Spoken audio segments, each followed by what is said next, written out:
वहीं यूपी से खबर है, जहां आज योगी कैबिनेट की कई अहम मीटिंग होने वाली है। इसमें कई तजावीज पर मोहर लगने की उम्मीद है। आला ज़ात के लिए 10% रिजर्वेशन को रियासत में लागू करने की भी तजवीज काबीना में आ सकती है।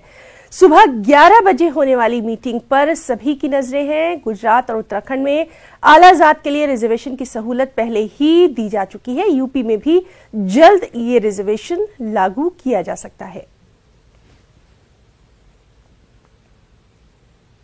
वहीं शहरियत तरमीमी बिल के खिलाफ आसाम समेत शुमाल मशरक़ी रियासतों में एहतजाज का सिलसिला हनूज जारी है। मुख्तलिफ सियासी और समाजी तंजीमों के जरिए आए दिन वहां एहतजाज किए जा रहे हैं। शहरियत तरमीमी बिल के खिलाफ जारी इस एहतजाज में अब गुलकार जुबिन गर्ग भी शामिल हो गए हैं। तेजपुर में कोलाग्रू आर्ट फाउंडेशन और जुबिन फैन क्लब की जानिब से एहतजाजी मुजाहरा किया गया। इसमें लोगों की बड़ी तादाद ने शिरकत की। बीएसएफ में खराब खाने का वीडियो वायरल करने वाले फौजी तेज बहादुर के बेटे की लाश उनके घर से बरामद की गई। हरियाणा के रेवाड़ी में कल शाम मुश्तबा हालत में यह लाश मिली।